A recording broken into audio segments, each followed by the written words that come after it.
for Facebook? We're streaming on 10 different platforms. We have to do it these days. You know, Gavin knows this already.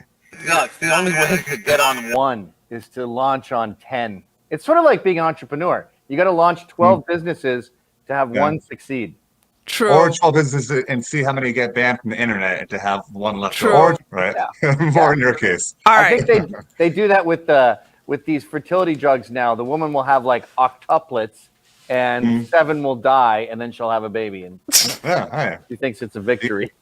All right. Got one. All right, guys, we are live. Hello, everybody. What's up? Welcome to the Bear and Tree Show. We are here with our special guest, Gavin McInnes. Hey, Gavin, long time no hear from.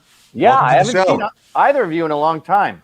Yeah. So listen, I know we both want to catch up. Especially, I really want to see what's been going on with you, and I'm so curious about how Censor TV came about. Well, I kind of know, but I want to know how that's going for you because, of course, I'm going to build something like that, not exactly like your platform, but just for my content. You know what I'm saying? Because you have several people on there. Like, by the way, one of my favorite is Atheism is Unstoppable, Devin Tracy. He's so great. So I was wondering, like, how did it get to the point where you got to that level of having your own platform? Well, I had no choice. Yeah, because you got banned off of everything, right? Yeah, everywhere I go, I have this swarm of bees around me, right? It's Antifa, but it's also like suburban housewives and everything. And it goes from being attacked at a restaurant to, having my payment processor canceled. So the bees attacked Blaze, and when we merged from CRTV to Blaze. Yeah. And someone somewhere said, I hate this guy. I didn't know he was evil. I'm going to sue you if you keep him. I personally believe it was Deneen Borelli. Mm-hmm. I think she got a video of me saying the N-word, and it was like, nigger, nigger, nigger, nigger, nigger, nigger, nigger. Like, no, just the word. No, like, I don't like it when people say nigger. It was like, so she freaked out, I'm guessing. Okay. And threatened to sue, and they were like, no problem, fuck her, fuck him. Right. And you have people like Glenn Beck who have no spine, so there's like, nope, never mind. Keep. I mean, Stephen Crowder, I think had your back. Michelle Malkin had your back at the time. She also left the show at CRTV at the same time, right? Malkin left at the same time. And Beck may have had my back. I mean, I've spoken to him since. He claims he did.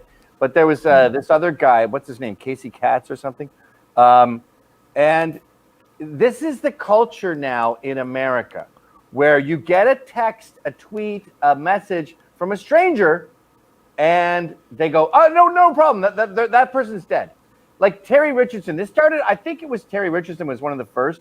He's a photographer, and he's a very sexual dude. A lot of his photographs are naked ladies and stuff like that. And he has sex with them, sort of like Dove Charney with American Apparel. He's not a rapist. He's just a horny Jew. And and this woman, an 18-year-old from London, England, hears that he's doing an H&M campaign, and he's been doing campaigns forever. I'm going back now, by the way, to like 2010. And they go, are you okay with hiring a rape apologist? This is a man who serial sexually assaults women. Without looking into it or anything, they go, no. We don't want to be known as that. So they fired him. Wow. And that's the modern corporate culture is when there's a rumor, when there's anything, you're gone. Even if it's just like you said, one person, but even if it's 10,000 people on Twitter, these are 10,000 losers who are not representative of America, who their opinion counts way more than the rest of us because apparently Twitter is, the god and the overseer. Twitter is the new court system. It sure is. It sure is. Oh my God. Yes. Like we have all these laws, and we've been working on these laws since the Magna Carta. Like if you get raped, someone grabs your ass, let me know. We'll file charges. We'll look into it. There'll be CCTV footage. We'll make sure that people can't just grab your ass. Right. So we'll handle that. Right. But now it's just rumors. There's an Instagram post that says my ex-boyfriend. Someone else susses out who the boyfriend was. Hold on, Gavin. I don't know who your guy is, but every now and then you get robot-y. So if you can just let him know that your microphone goes a little robot. I don't know what he's doing. It doesn't happen often, but this is like the third time it just goes robot-y. I thought you had a professional operation over there, Gavin. We did. What's happening? You have to fire your Jamie. Oh, it's not plugged in tight enough? The rain in Spain falls mainly in the plane. On the plane. I don't want to be a robot. Okay. Maybe I didn't plug it in tight enough. Okay. Sounds good now. Okay. But the good news about all this is that what you've been able to do with Censor.tv is that all the cool people who the internet thought was, or the mainstream thought was too dangerous to be able to convince people of their viewpoints, now a lot of them gravitating towards you. So you have Milo, you have Soph, who I'm a big fan of. Soph was, people don't know, I think she was 14 or so when she started coming out with her videos. And they decided this teenage girl was not suitable for other children to listen to, or adults for that matter, right? And so she was completely scrubbed. Speaking of corporations, she came out as mildly red-pilled. I'm not talking about like Holocaust deniers, race IQ people. This is just someone who thought Trump was cool and cops shouldn't be killed in the streets, right? Right. That's radical right today. So she came out as that, and she was almost killed at her school. She was accosted walking down the hall, hurled into lockers. So her parents had to take her out for her own safety. And then she started homeschooling and doing these videos. So we've created the Island of Misfit Toys, but when you find out what drives them here, it's always something remarkably mild. Meanwhile, the fucking left is like, we had 2 lawyers here in New York City. They threw Molotov cocktails into a cop car that cops were in. They got a plea deal for a year at Rikers, and they're like, no, not good enough. I need way less than that. Well, maybe do a fine. Now, the whole court system over there in New York is completely. Yeah, you guys, y'all crazy over there in New York. It's just another world, and California we know from too. Experiences with the Prop Boys getting locked up in New York, how biased it is over there. And so, like, on the other side of things, if you're a leftist, that's what's sweeping on the rug. Just like all the BLM riots we saw this year. Now we won't prosecute. We'll prosecute if it's something just extremely bad. You'd think the Molotov cocktails would be one of those things, but apparently not. There was an Antifa, David Campbell. He was at Mike Cernovich's Night for Freedom. Some old Jewish guy who was at the event, conservative Trump guy, he leaves the event and the police go, okay, we have to shuttle you into an Uber. And he's like, no, I didn't do anything wrong. I just went to a party. Yeah. I'm going home. I grew up, born and raised in New York City. Fuck you. So can I swear? I can swear on this. Yeah, right? You can swear. Not monetized. He walks like 20 feet away. Antifa attack him. This Antifa guy, David Campbell, punches him in the face, knocks him out, starts strangling him. The guy goes into cardiac arrest. I remember that. Yeah. He's dying. Yeah. This Jewish guy is dying because Antifa called him a Nazi. And then the police come. This guy starts fighting the police. He puts one of the cops in a headlock. He gets a year at Rikers. Proud Boys get 4 years for fighting Antifa in a mutual combat scenario where Antifa said, you want to fight? And Proud Boys went, yep. Yeah, and more importantly, I mean, they were defending themselves, of course, but more importantly is that the Antifa said, screw you to the cops, you pigs. They left. And if you look at the court cases, there was never like, the victim's name is this. It was the victim's name is Spiky Hair, or they had some alias because they didn't have any victims. So they prosecuted a literally victimless crime, and they put the book at them because, of course, to them, it's not just about the crime, it's about the politics around it. Well, this is Miss Tree's area of expertise. Yeah, I was going to go ahead and ask you. Be able to face your accuser. Here's the deal. Let me ask you something. Were you living in New York when Rudy Giuliani was running the place? Yes, and I was running around Times Square at 3 a.m. naked with $100 bills taped to my body. Now let me ask you another question. How was the police then? Did the criminals get out of jail quickly? Were they able to get like a slap on the wrist and then like a patent stay in Rikers Island? Times Square went from a gigantic brothel to Disneyland overnight. Kids playing in the streets. I mean, it was shocking. I moved to New York in the late 90s. And Giuliani turned it into a different city. Right. It went from Detroit to Tokyo. Right. during his tenure. So this is what I tell people all the time, because I have a lot of people who want to sit, which you're not doing that, but I have to explain to people is that police officers are like soldiers. They do what they're told, and also with the criminal justice, actually the bail reform that happened, that was voted overwhelmingly by Democrats, Democratic politicians. This is the reason why you have a lot of criminals who feel that they can do anything. When the city or the state or whoever, you have a lot of these people vote these people in, and no one is. Unfortunately, you guys don't have I don't think you guys don't have a recall process like they do in California. I don't think so. So the thing about it is, it would be going on right now. Say If there was.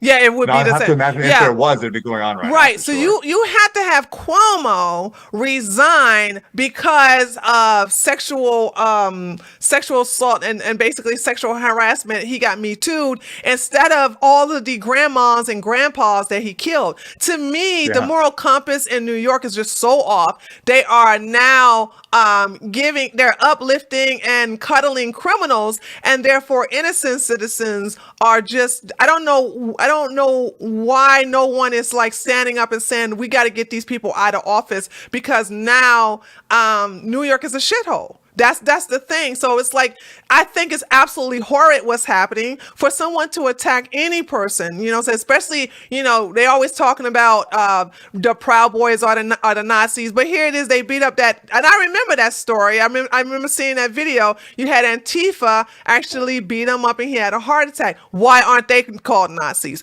So when you have these people that are being coddled, the citizens have to rise up and do something about it. But it's not just New York City. It's Portland, it's Seattle, it's Tacoma, it's San Berkeley. Francisco, it's Berkeley. Like, did you see this video today of this white chick with a gorilla mask? Yeah, throwing we an was egg? going to talk about it. Oh my down there, God. Elder? I was Yeah. going to bring it up. And because you're here for just an hour, I was going to bring that up next hour. For those of you who don't know, Larry Elder was walking in Venice, California. I don't know why he was over there. There's a lot of crazy people over there, but I digress. And some white girl with a gorilla mask, right, Gavin? It was a gorilla mask, right? Yep, it was a pink gorilla mask. A pink gorilla mask rise up behind Larry Elder on a bike, takes an egg, throw it at him. It missed. Then some older white gentleman, I don't know if that's his bodyguard or if it's somebody from his campaign, his campaign manager's staff, goes and approach her. She said, "You better not touch me. She better not touch me." And she punches him in the face.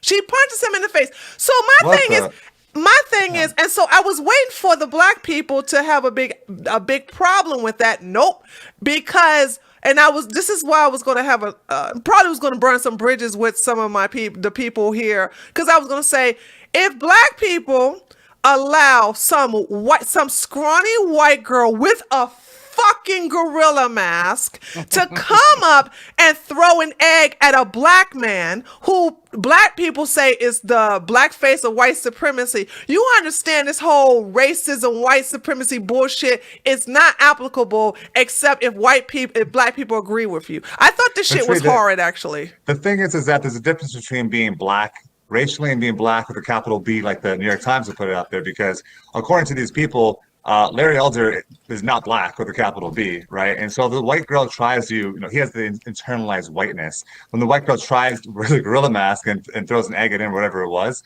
that's not seen as like, white on black, right? Because Larry Elder is not black. They gave him up.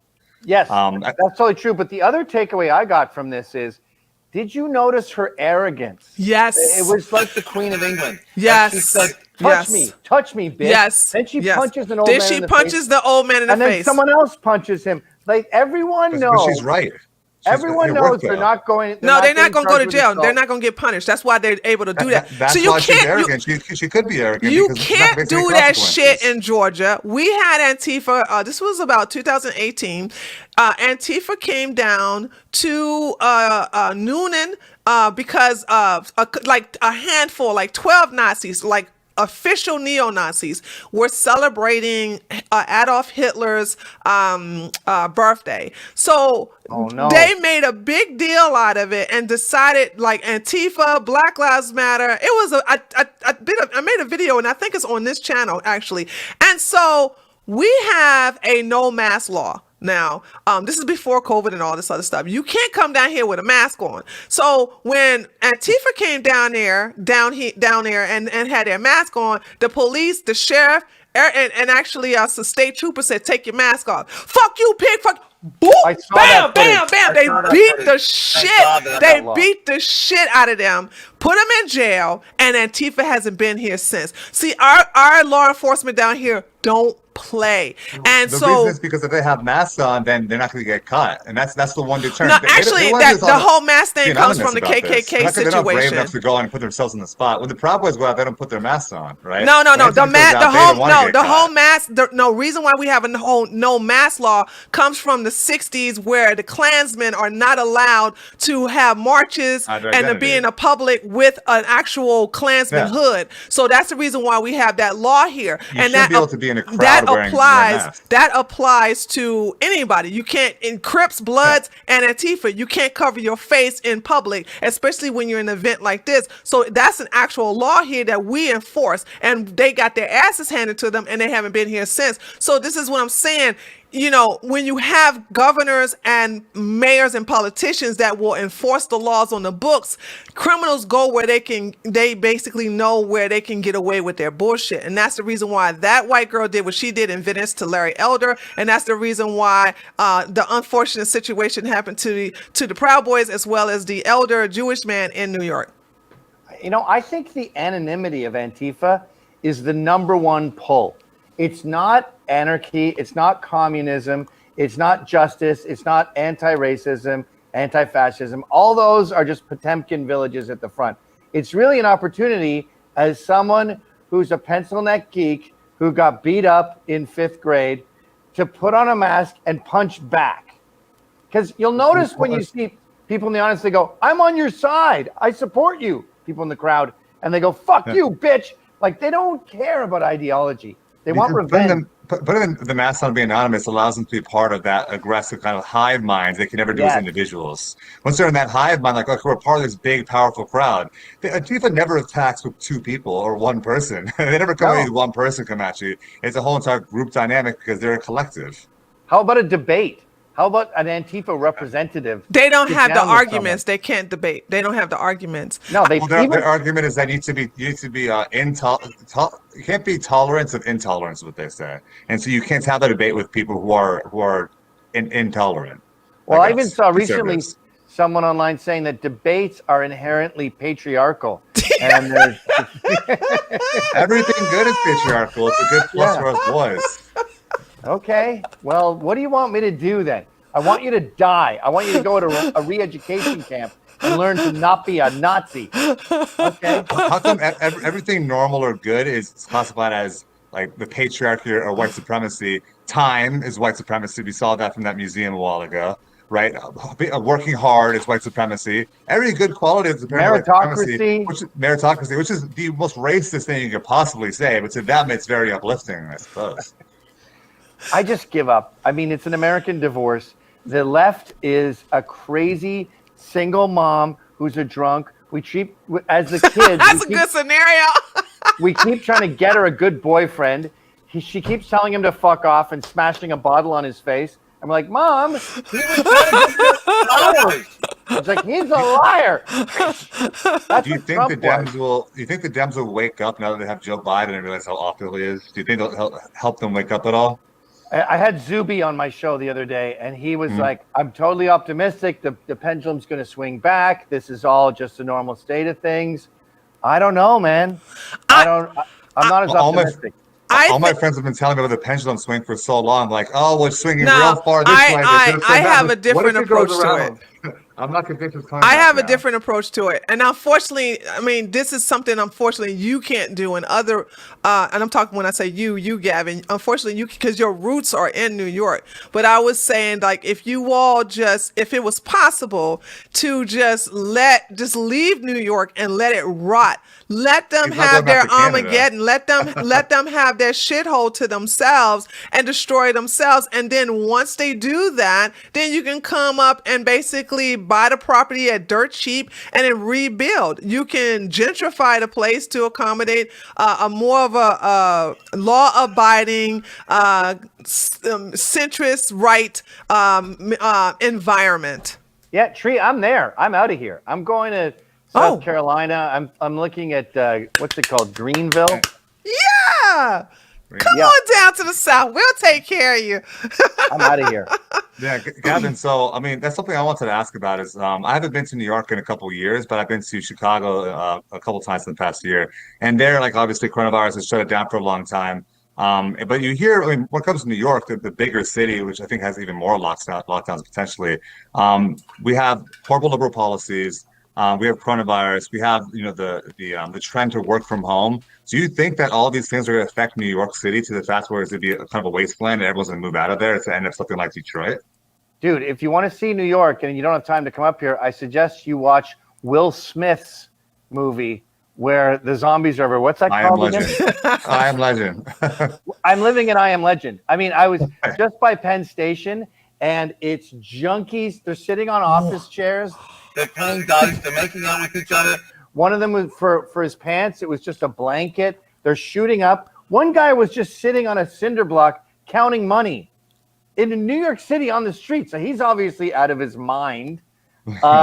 People lying in puke, blood everywhere. And it's like Philadelphia looks like that. Philadelphia has just been handed over to the homeless. New York isn't quite as bad as Philadelphia, but there's pockets like Penn Station, parts of Harlem, East New York, South Brooklyn, that are just completely overrun by the homeless. So Tree's talking about a future dystopia. We're there. Okay. It's happening now. Okay. Have you guys seen that video from Philadelphia where they, maybe it's why you mentioned Philadelphia, because the famous video came out where it's like a 2-minute drive around the city. You see all the heroin junkies kind of flashing over and like about to fall over and like all like, the junkies all around. The junkies and homeless people own Philadelphia, and they are slowly taking over New York. But here's the thing. All New York had was real estate. It had the fact that you want to be in the hot spot, and it had the fact that your business, World Trade Center, all this, it's the hub. So you need to rent office space here. We've spent a year and a half learning how not to make it the hub. Exactly. We've also got Junkieville, so you don't want to live there just for fun. So it lost its two major selling points. I don't think it can recover.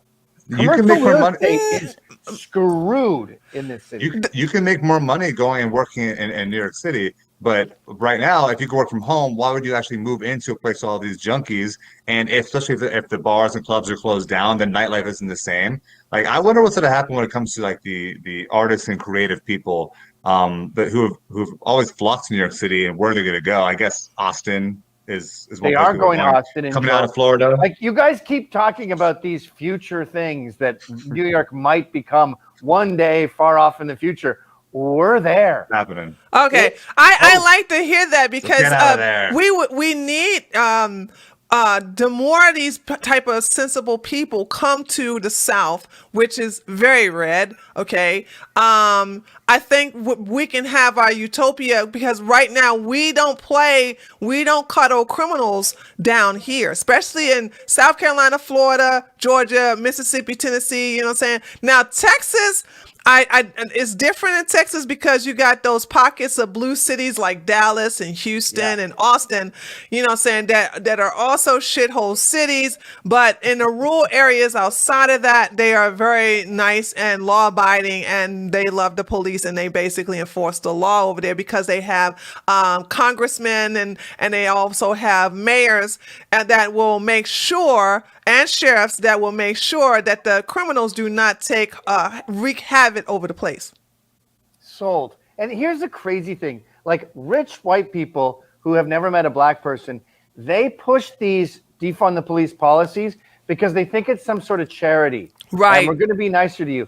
Meanwhile, what does it do? It devastates the ghetto. Yeah. It hurts black people more Yeah. than anyone else. Yes. And it's this fake favor that is so harmful to everyone in poor areas. East New York is up to a murder a day now in the name of saving black people from evil police.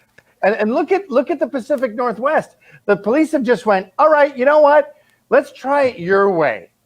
I'm gone.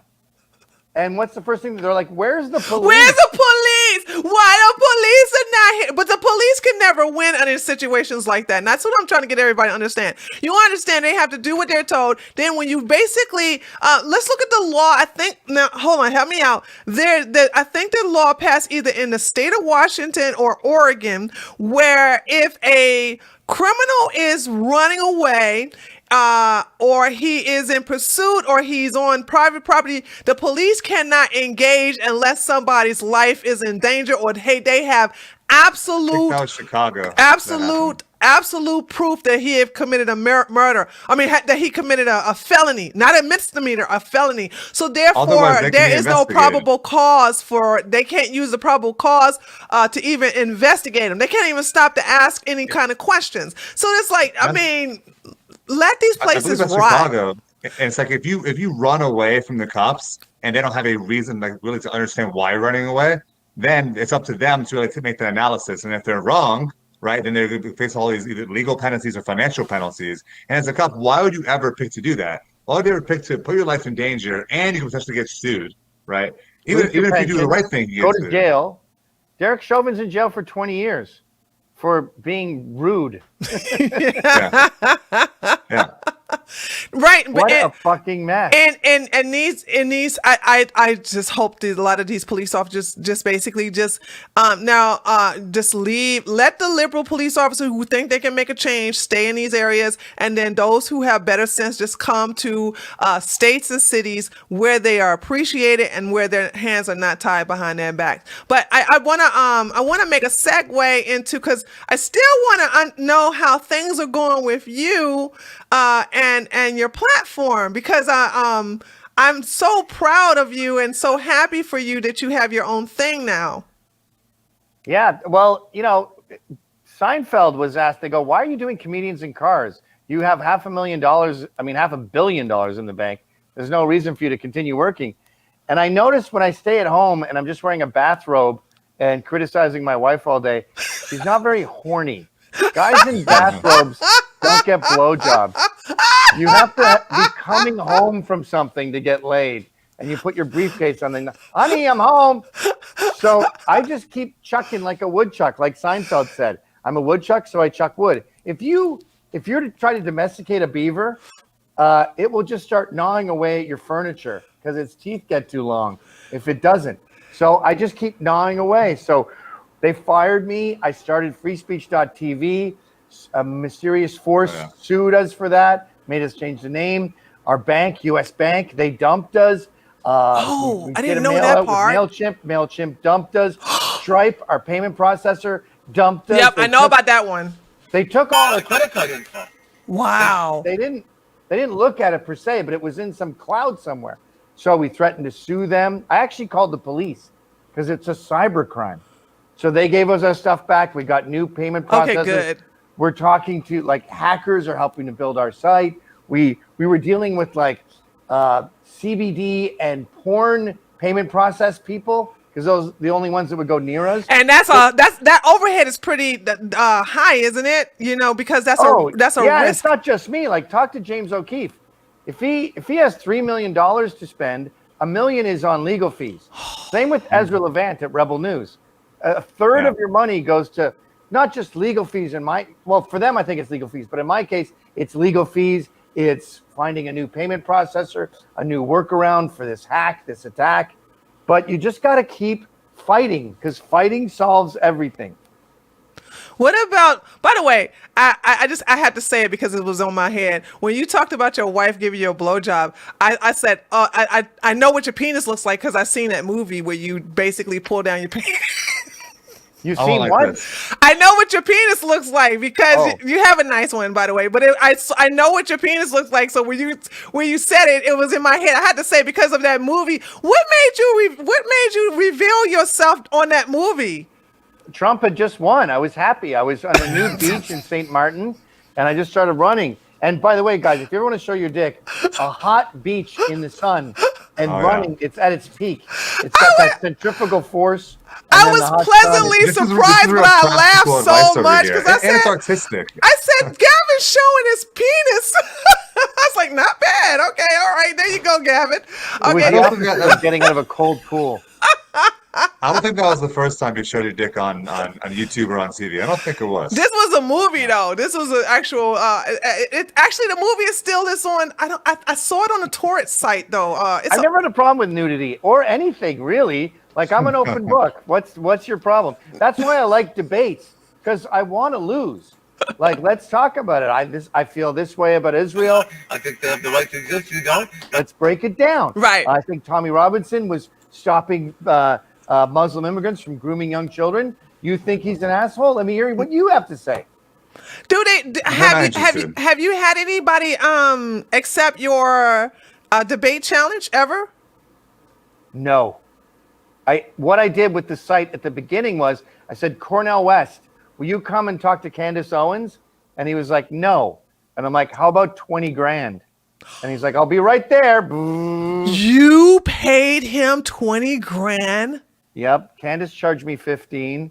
I was paying lefties to the tune of 10 to 15 grand on a regular basis just to get them to debate.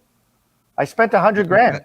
That might be a good move. They have no other incentive to debate people on the right because people in their bubble never hear people on the right. I'm sorry. I never think get to go head to head. But I think for him, it makes sense. Actually, put them on the spot and actually hear their ideas play out. if I have the argument, Gavin, there's a lot of us who wouldn't even charge you, okay, to basically debate, and we can out debate far better than both of these people, okay. I mean, now I don't know now as far as he lefty, wants the lefty corner. but if lefties, the only thing is if a lefty is trying to debate, I don't know, maybe, but I mean, there's so many lefties on Twitch that would definitely do it. I don't know who's your scout. Show me them. Okay, I will. Actually, I'll do it for you because I'll go. Tucker, when about 2 years ago, Tucker would get them all the time. There was that girl who said Ivanka Trump, just because she looks like she smells nice doesn't mean that you should listen to her. And remember that chick? There was a few of them, and they would come on and humiliate themselves. And then I think the left said, stop doing that.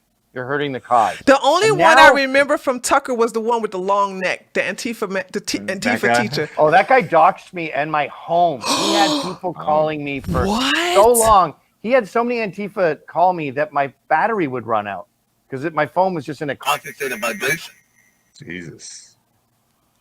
He's got the weirdest neck in America. You know what? That just reminds me. We should have laws. When do you think we're going to have cyber laws come up? We need to have cyber laws where doxing is illegal and punishable. It should be a felony, as a matter of fact. Not dox because the gamer who doxed the other gamer would actually and sent somebody else's address, which caused the man to die. That guy went to jail, but it's not because of doxing though. It was because of something else. Well, you'll notice the doxers, like everyone who came to Tucker Carlson's house when his wife had to lock herself in the pantry and they rammed at the door. I guarantee you, every single one of those people are childless and unmarried. And I also guarantee you that their parents are divorced and they had no sense of family. So what it really comes down to here is daddy issues. Yeah. This is about fuck you, dad, for leaving mom.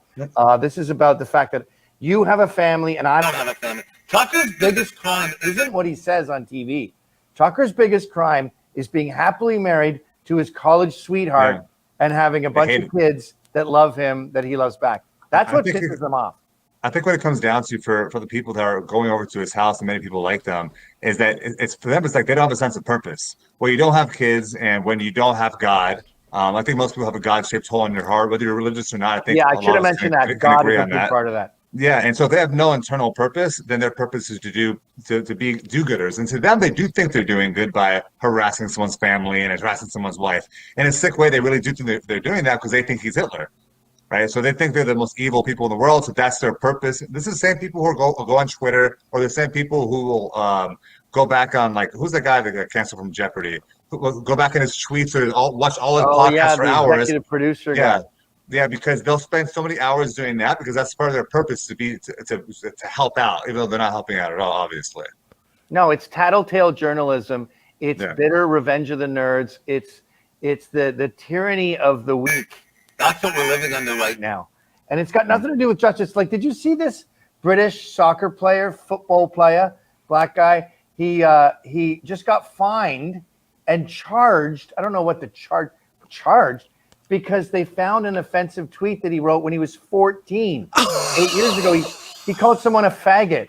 Like every single 14-year-old. No way. Well, in Britain and Canada, you can't do that, right? Like that's Yeah. Well, you it's written in can't the books use. now. Hold on. It They'll wasn't they'll a show up to your crime. house. I think that's crazy. But then again, this is the reason why we have independence away from them. But you can't use somebody like this. Is what makes me angry about YouTube, where a video I made back in 2017, which is not against terms of service, is now against terms of service. So if it wasn't against the law at the age of 14 when he's a juvenile, why would you hold that against him now as an adult? So I mean, that's just crazy. But they got different laws down there. They got different But we're rules. just as guilty. We had that NASCAR dude where his dad said the N-word in the 80s. And Yeah, well, that was cancel culture, though.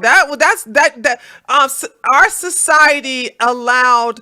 Here's what's making me angry, and it's the white guilt allowing these big mouth people to say, "Oh no, that's racism." They letting these other white people speak on behalf of blacks, and they're offended on behalf of blacks, and therefore they are basically trying to show that they're not racist by basically caving in. So if they would get a fucking spine and say, you know what, that happened in the 80s, that's not applicable today, so I'm not going to do shit. It just basically disarmed them. Have you seen what happens when someone says, fuck you, I'm not going to apologize, fuck you, I'm not going to do nothing? It's like kryptonite to the cancel culture left. But when you apologize, with Dana White at the MMA, he's like, "No, my fighters can say whatever they want." Exactly. If you don't they apologize, gave up you on end up MMA. better. They don't go near it anymore. Exactly. I think with the white people being afraid of saying anything about racism is that there's a distinction between racism, hating someone from another race, and what a lot of white liberals are doing now, where white liberals are afraid of black people, and so whatever black people say, it's not anything. It's like yes, whatever you say, and treating someone differently like that is a form of racism because it's not going to help people out by acting in a state of fear and kind of placating all their anxieties.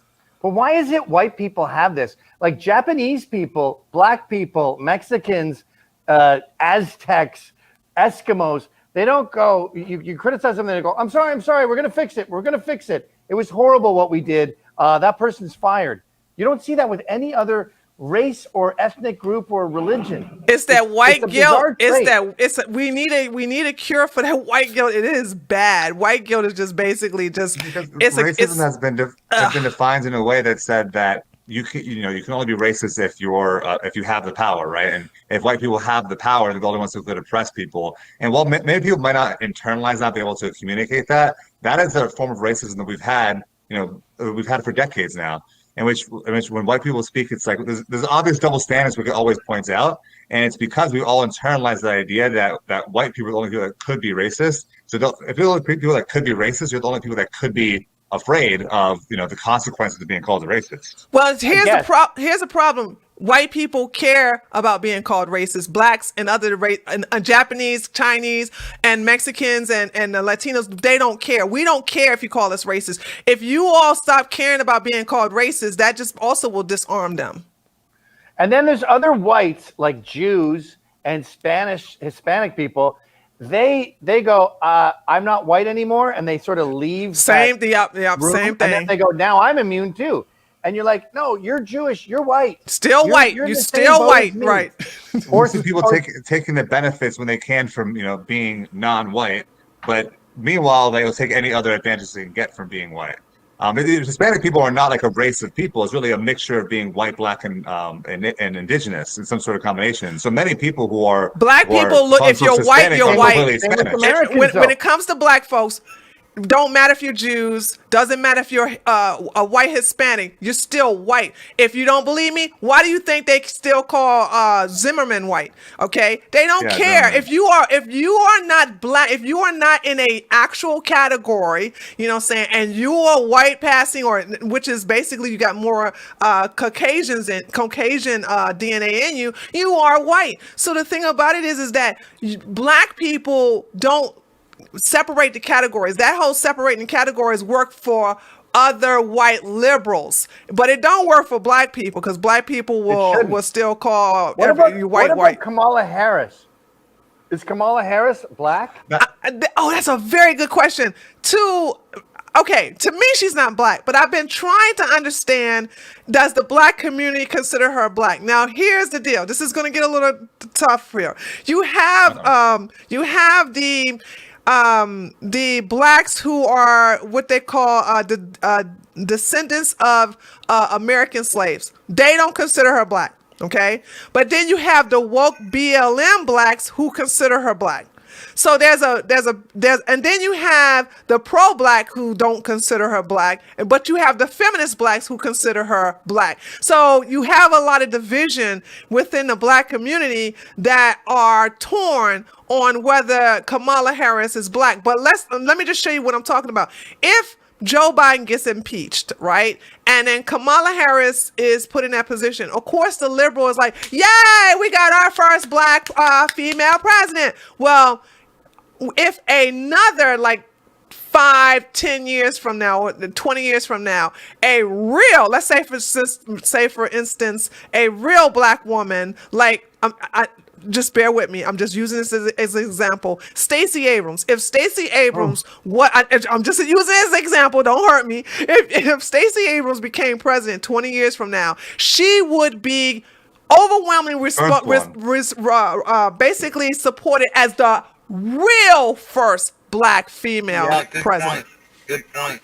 Well, this is the point I was making before, is that you could be racially black, you could have Nigerians coming here to America, be extremely successful, but they don't necessarily view you as black with a capital B because you're not a descendant from slavery. And so Kamala Harris is actually kind of a weird situation where she's actually a descendant of slave owners, I believe. Right? Yeah. Her dad, on one of her sides. So she kind of is a descendant of the slave trade in a sense, not the exact same sense, but she is. And so I think that to be black with a capital B, you have to play into the culture that Democrats want you to play into. So the victimhood, the holding yourself to a lower standard, the not caring about the traditional family, whereas you're Nigerian, you don't play that at all. Right. And so Javier Bardem is white. He pretends he's Hispanic. You speak a European language. You raped a bunch of Aztecs a while ago. You're white. The little Aztec landscapers that do your lawn. Okay, I guess they look like a different race. They're very small, but no one dislikes them, and they don't come up really in any kind of racial discussion. Jews are white. They have to tell you they're not white before you know they're not white. So as far as I'm concerned, this is my new obsession, by the way, and it started with comparing Kamala Harris and Sean King. My new thing is no one can talk about racism at all. No one is a race. We're all American, except for lower middle class and down blacks who were born and raised here and have links to slavery and talk with that accent and know that when you get chicken from the bodega, it has ketchup, salt, and pepper. How do you know that? I asked the black guy. He did his homework before this episode. Yeah. And now that it's sort of like abortion. You want to isolate it to 20 weeks. So now that we've isolated it to that one tiny group, which I would say is 10% of the population, right? Right. Lower middle class blacks. Now we can talk about this group. Okay, you guys, yes, Jim Crow was bad, slavery was bad. I'm willing to discuss this, but I think we need to have some culpability here. in this group, there's some bad behavior going on that can't be explained by prejudice. But everyone else, Kamala Harris, like I hate when they go, we have the first Native American congresswoman. The implication there is that we were like, oh, I want to get her. Yeah, she sounds like a great congresswoman. By the way, she's Native American. Oh, I did not know that. No, gross. We're not doing Who that. you talking about, Elizabeth Warren? No, there was some other chick. Someone else, yeah. I forget who she was, but whenever they say we have the first blah, blah, blah, the kind of implying, implication yeah. is that there was this barrier that we put up and said, no way, Jose. Whereas the opposite is the truth. Yeah. If there's an accountant applying at Chase Bank and he has an MBA in business, they'll start blowing him during the interview, and then they'll put him in the front window with lights shining on his face going, look who we hired. They don't go, well, looky here. Some Negro thinks he's going to work at Chase Bank. 100%. When I was a practicing lawyer doing mergers and acquisitions, you'd go and investigate all of these companies' documents, and every private company I did like due diligence on, every single one had an affirmative action policy. And I don't think a lot of people know this, that every big corporation in America has its affirmative action policies. And I read some of these policies, some of these reports, and the reports would be like, well, we've done this outreach, and we still can't get our black percentage up. Right? Every single time, it was like, we're failing, but we're trying harder. But we're spending millions of dollars to do so. So they really are trying their hardest to. Hey, NBA, where are your George Costanzas?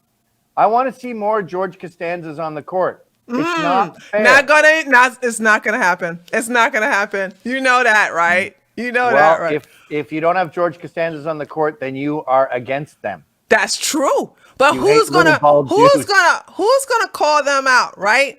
Like, who is actually going to just call them out like that? You know, I'm ready for, this is one of my biggest complaints about people on the right, you know, and I'm saying this as a right winger. I've always complained about this, is that we have the lack of balls and the lack of a spine to actually call them out. You know what I'm saying? When I play their game, I'm constantly getting like talked to by these old spineless ass conservatives, like, oh my God, don't do the race card thing like they do this. I said, bitch, I'm black. I can actually play it better than them and beat them at it. I said, don't tell me how to fight. You know, what you want to do, be a doormat for the rest of your life? I'm like, gosh, I can't stand that. I agree to an extent, but we have to remember that a lot of these people, a lot of these white people who white Republicans will speak out, are in massive danger of losing their jobs.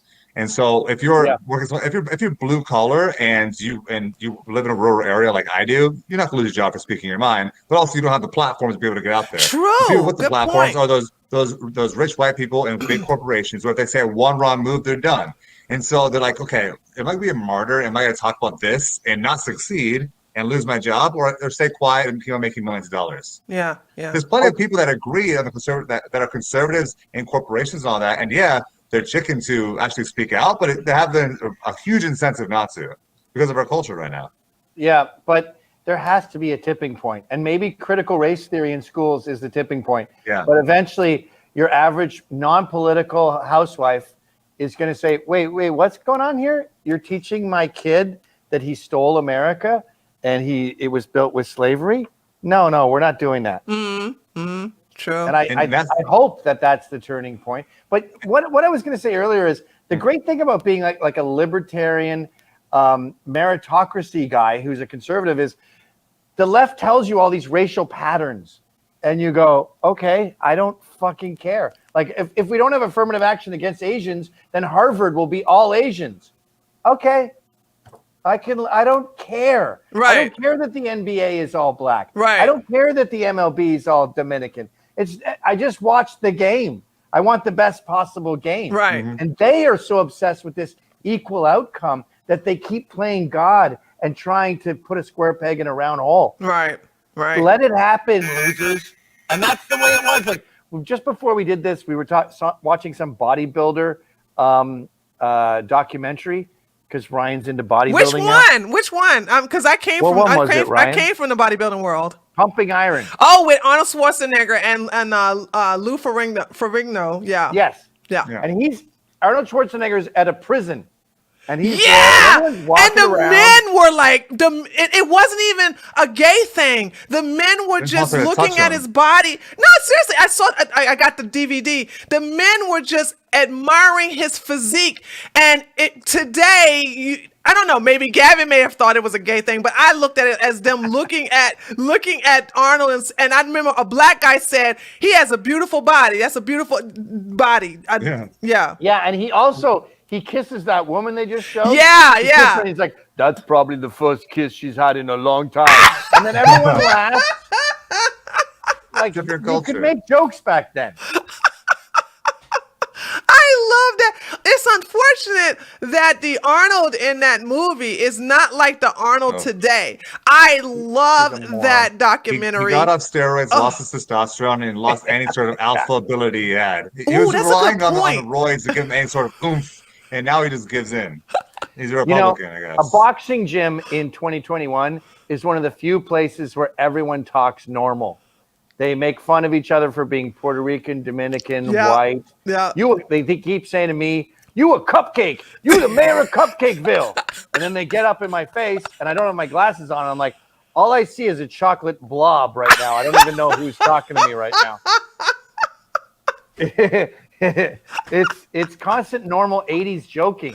And those places are getting so few and far between. There's like dive bars, boxing gyms.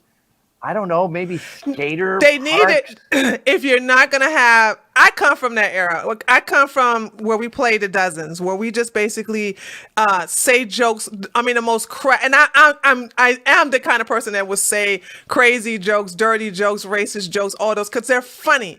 And I think the internet, especially with the Zoomers, they're not accustomed to that. They have been coddled all their life. So maybe, I don't know, what's your opinion on this, Gavin? Maybe we need to, if we don't have a safe, secluded area on our own website where we can say these things openly, or a forum where we can talk like this openly. I don't know if that's possible, but I know we can say these things in the privacy in real time in our own area. Well, here's the solution, right? Ryan, can you get my glasses case out of his fucking mouth? He's destroying it. There's two types of people, really. There's the curious and the incurious. And the incurious are a lost cause. Let them go, push that ship out to sea. Don't try to debate or discuss it with them and explain. I'm not a transphobe. I just don't think that men should be naked in front of little girls in a change room. They don't want to hear it. They're not interested. Antifa are incurious. But there's the curious. So what you do is you keep talking. If you're banned, you start your own network. And the curious will go, all right. So this guy's the next David Duke, or Miss Tree's a self-hating black, or Big Bear Jew's an anti-Semite. All right, that's a concern of mine. Let me go check it out. Then they go check it out, and they hear you making funny jokes and using fag the way we did when we were 9 years old, and they go, oh, I was being lied to yet again. Like when I first moved to the suburbs, Antifa put up all these posters all over my kid's school, all over the streets that said fascists out of this town, and called me a fascist creep, and had all these quotes out of context. Yeah. And I talked to my neighbor, and his maid, everyone's rich, his maid Must is be from nice. like Zimbabwe or something. And she goes, I am very worried about this neighbor of ours. He seems to be very dangerous. He eats the poo-poo.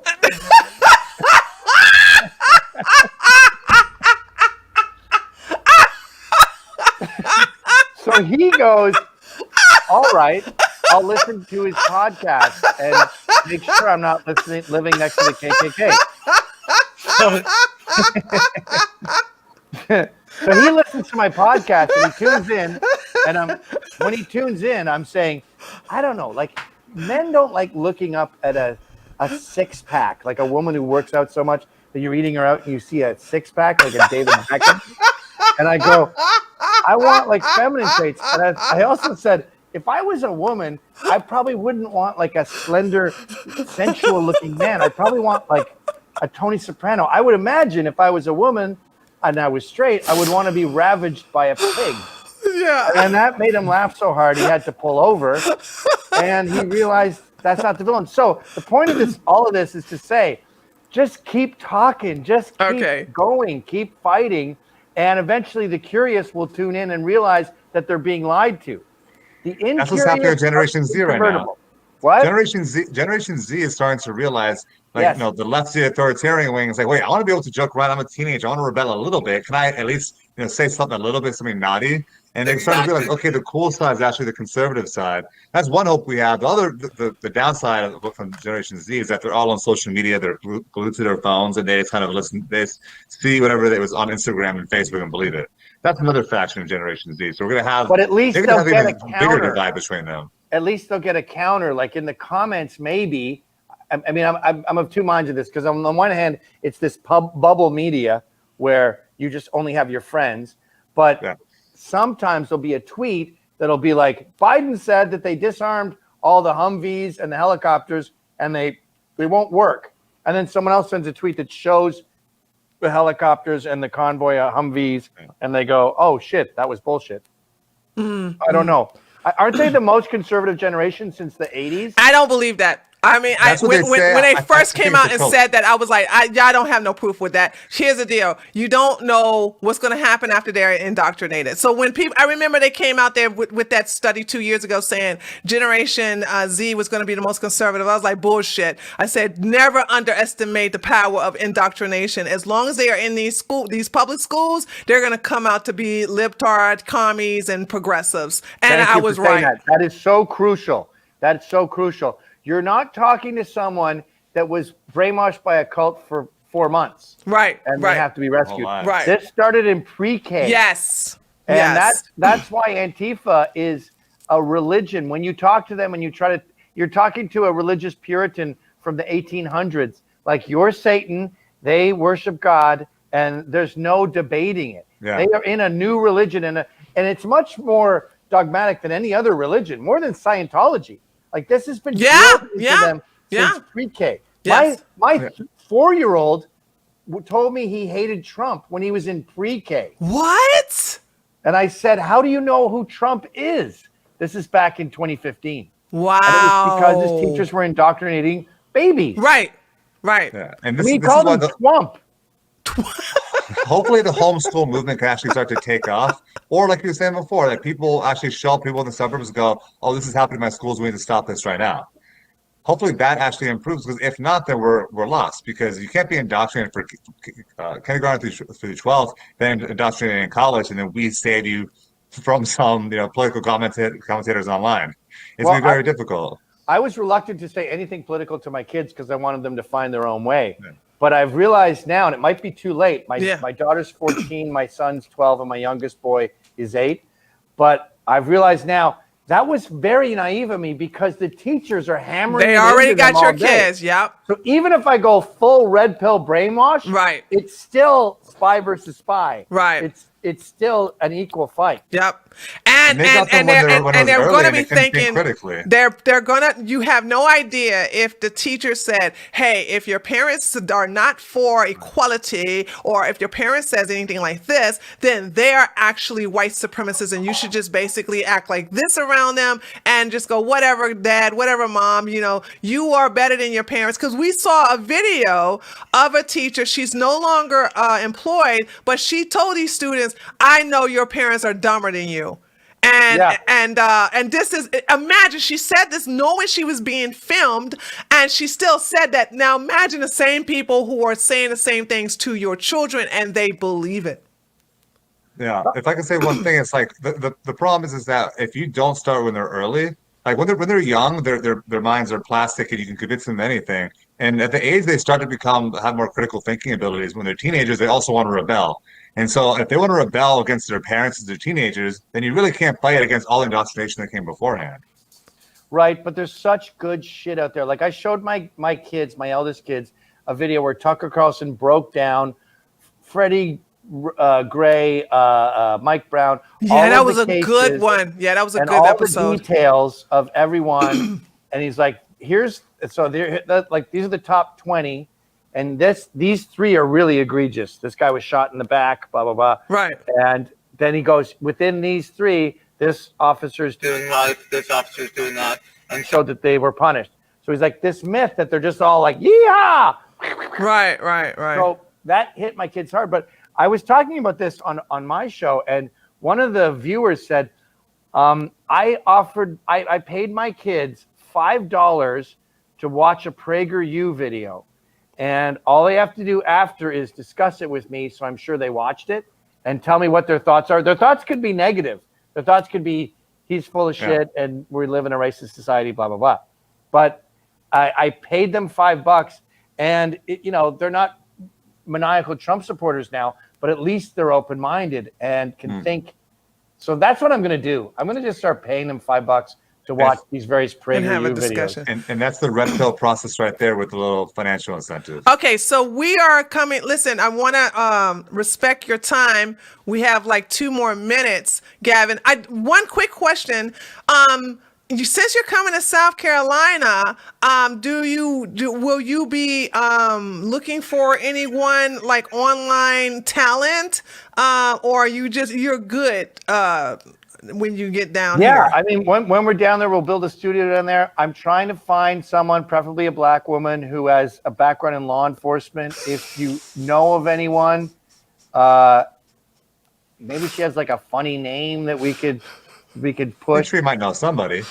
That would be fantastic. I'm not optimistic, though. I think most of the blacks down there are liberal. It's hard to find things about Democrat, yeah. Especially one with a background in law enforcement. That's going to be the tricky part.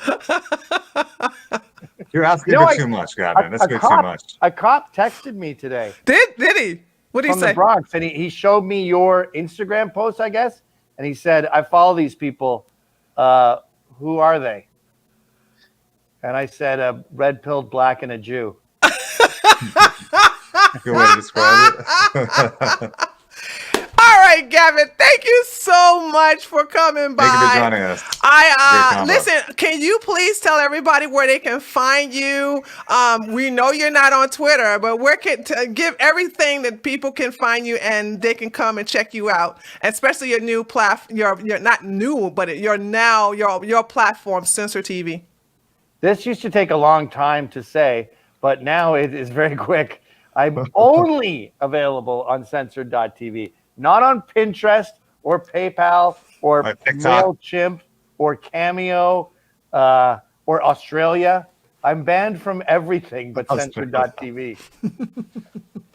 All right, then. And by the way, happy note. I will have the link to that in the description box, and I will also pin it to the comment on this channel on this particular video too. So Gavin, thank you so much for coming by. Yes, we would love to have you come back again. You always crack me up, dude. Every time I'm like, I have a wonderful talking to you is like talking to somebody from my hood in the past. You just a brother from another mother, really.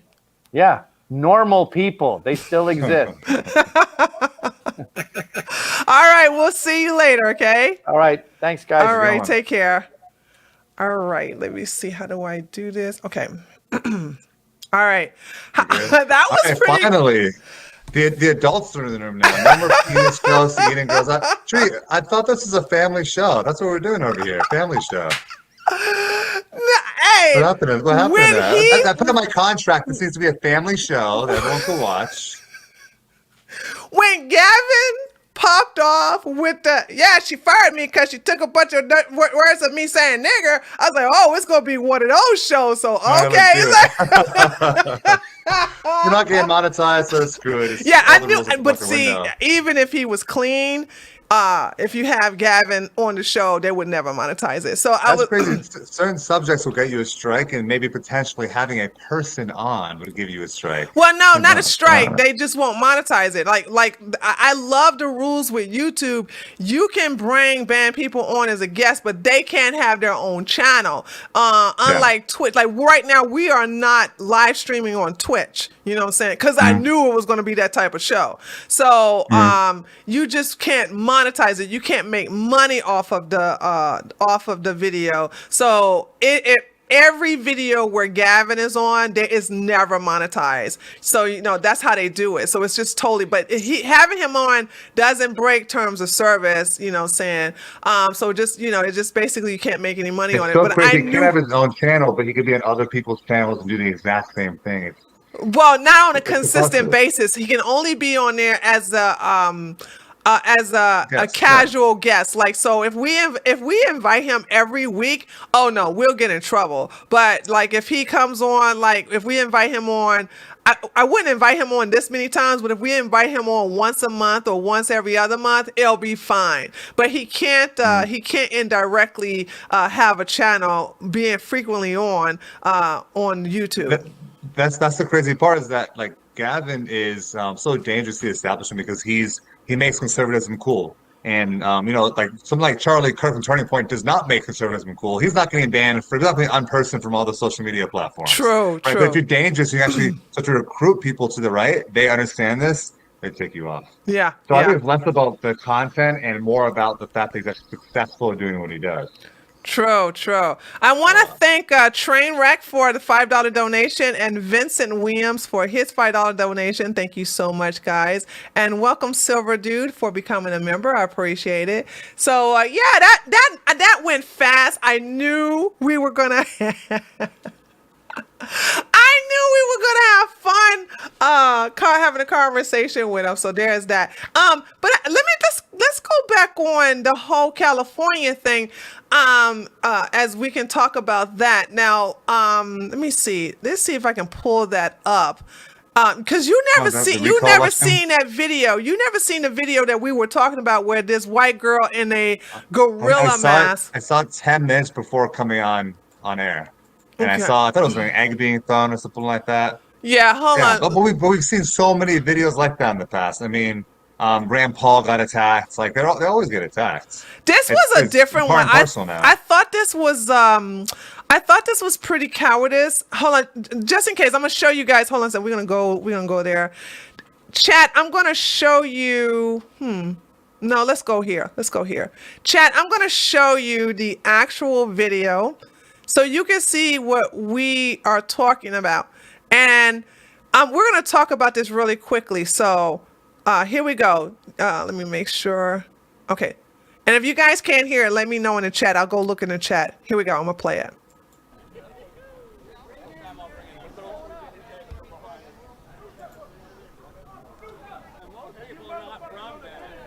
Can't throw. Girls can't throw. Hey, man, please don't do that. Please don't throw things. Oop. See, she hit him. Yeah.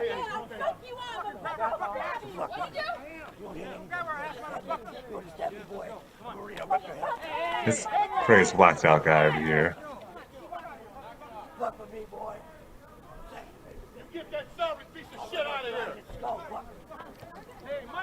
There's never going to be charges. No. No.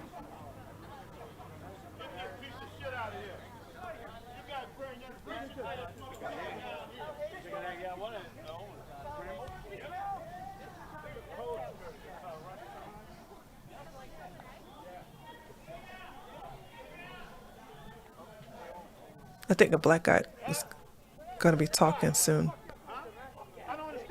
What else comes Oh, here we next? go. Own fucking people and running for governor. For what? He has 1 year to do if he even wins. He can't do shit. He wouldn't be able to get nothing done. So why is he running? Democrats control everything. He couldn't get nothing done. Now, I'm going to say something very controversial. Thank you so much, Zach. Zach's a $5 donation. This is for you, Tree. Keep telling it like it is. Thank you so much. Listen, guys. Now, I know you all want Larry Elder to win, right?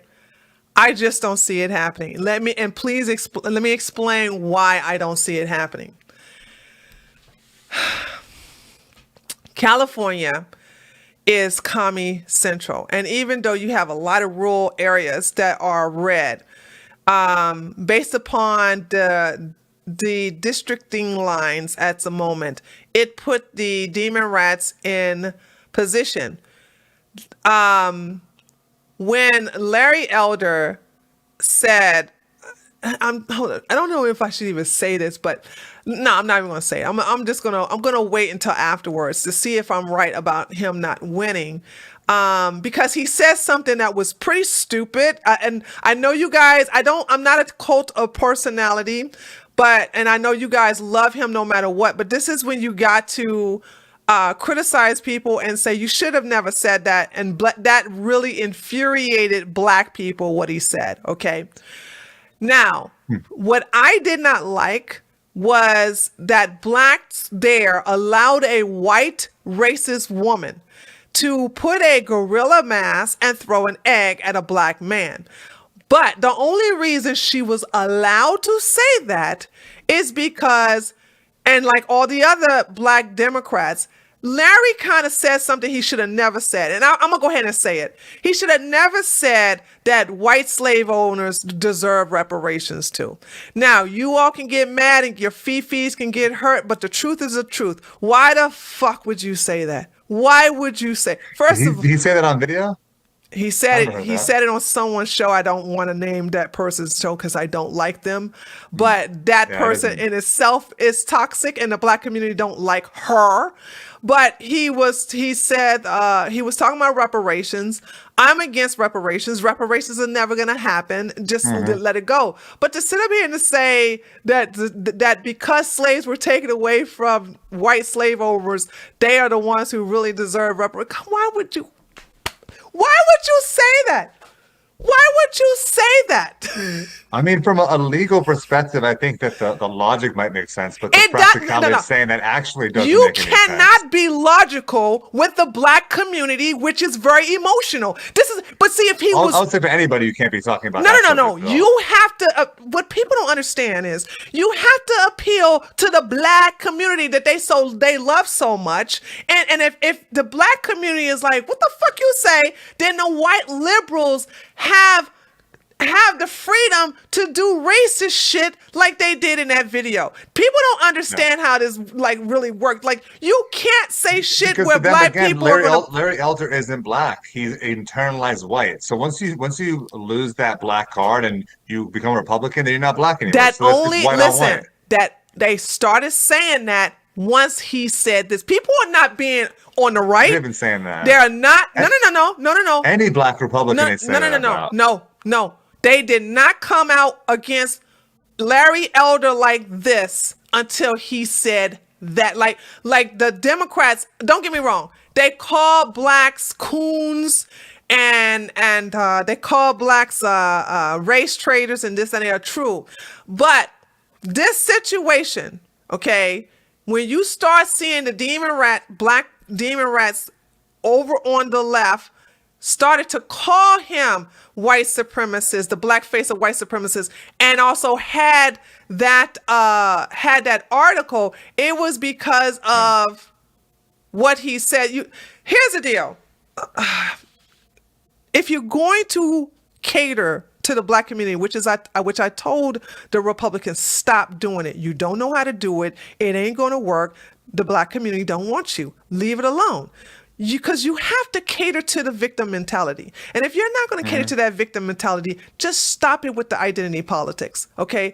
It didn't work, okay? And so if you start... I think you can cater to something else, not the identity and grievance politics, but I think you cater to a lot of issues such as immigration.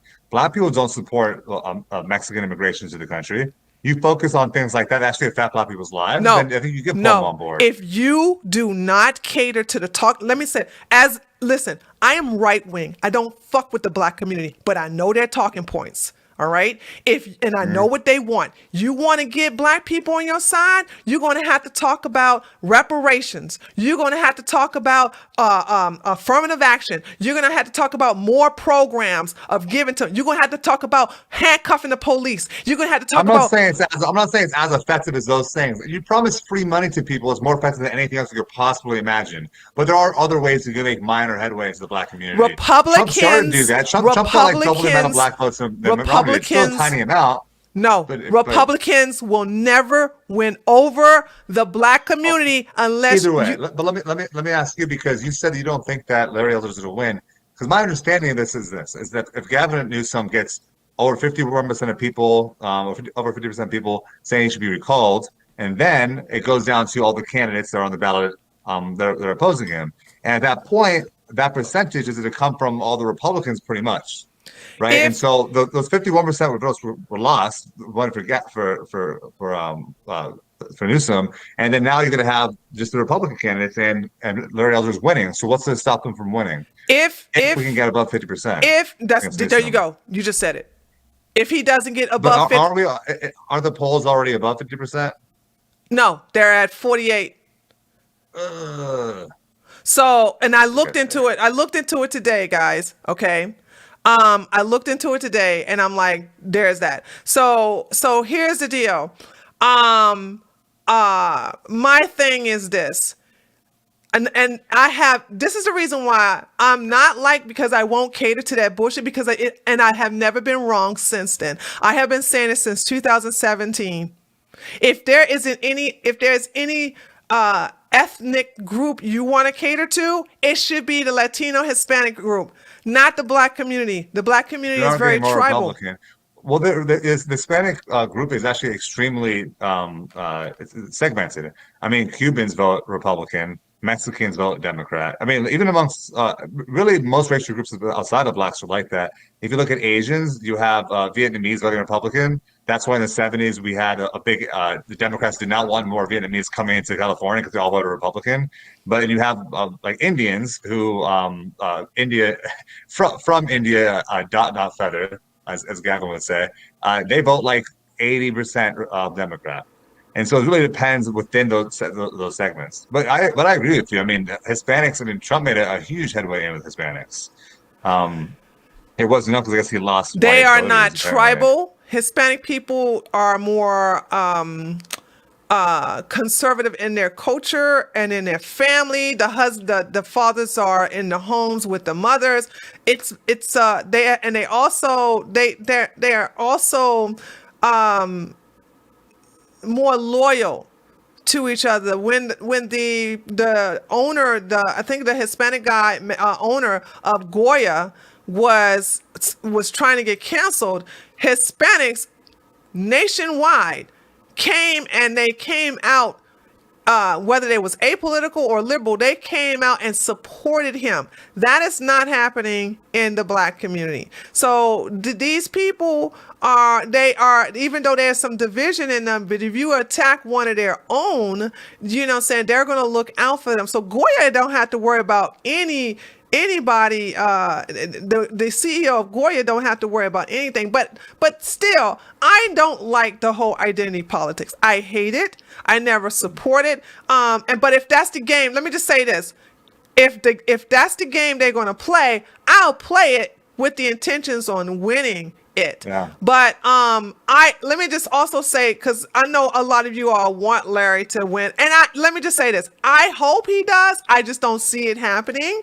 Especially with the way that you guys got that mail-in voting. Have we not learned that that's not really a good system when everybody can stay at home and just mail in ballots? No, this is a good system. I think you're gonna win, Tree. I'll bet you. If you win, we'll call it the Tree and Bear Show from now on. I don't care about no Tree and Bear Show. I mean, it could be called the Bear. I want it to be called the Bear and Tree Show. I mean, no, that ain't no good bet. That's a better ring to it. But I do think that Larry Elder's going to win now. Okay, I mean, the thing about it is that I'm gonna say this just like let me see. When was the last time I made a bet against? I think the last time I made a bold prediction was when Macron was going against Le Pen. And I said, Macron's going to win. And I got trashed. I was told I don't know what the fuck I'm talking about. I was told, American Gorilla, you need to shut the hell up. By the way, that video is on this channel where I predicted it. And you can check the dates from the 2 days before the election. I said, nope, Macron's going to win. I know how the French people are going to roll, blah, blah, blah. And guess what? When Macron did win, by the way, I wanted Le Pen to win. I wanted Le Pen to win. I don't get my emotions caught up in an election. I look at how the mentality of the people. So I'm looking at the mentality of the Californians there, and that's that. I think let me just say, so people don't think I'm just against Larry Elder because he's black. If Tim Scott, I love Tim Scott. I love him. Okay, love me some Tim Scott. If Tim Scott was running, absolutely, he would fucking crush it. But he's in South Kakalaki. Okay, I think that's it's on Tim is in South Kakalaki. But if Tim Scott, who I think is a perfect example of a black conservative that's, who has been attacked, but they never called him white supremacist, okay? And actually, when white people said something, called him boy, or they said something racial against him, everybody went against these white checker marks and made them apologize. So there's a difference between Larry Elder and Tim Scott. Tim Scott understands optics. He really does. And so Tim Scott also is loved by the black community to a certain extent, because he did try to do police reform, which was going to be fair to everybody, but the demon rats did not vote it up, and that's that. They cancel it. So there was that. But if Tim Scott, you're a prophet. You can predict all this and be correct. I want to know about your next prediction. Hold on. Let me finish with this. If Tim Scott was to run, damn right, Tim Scott would beat Gavin Newsom easily. Why? Tim Scott has experience. Tim Scott is also respected and loved by most of the black community, and Tim Scott is a Republican. That's the reason why. So Tim Scott don't say stuff that pissed them off, that will make a black people allow a racist white woman wear a gorilla mask and throw eggs at Larry Elder. Okay, go ahead. Yeah. No, I wanted to know what you predicted about Trump versus Biden. And more importantly, the segue, I want to know what your prediction is when it's Kamala Harris versus Trump in 2024. Here's the deal. I predicted Trump because, and I got to be careful. I can't, because on YouTube you cannot. We have to be careful on this subject because it's against TOS to say anything that. They all know what we're talking about. Right. So, I was for Trump, and we understand who really won. So I wasn't wrong on that. When it come 2024, believe it or not, they're still going to try to run Biden unless something happens to his health or he gets impeached. Then of course they're not going to run him. But if nothing happens to Biden and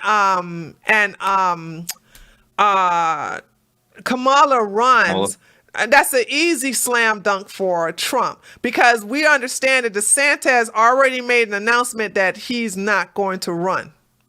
You know what I'm saying?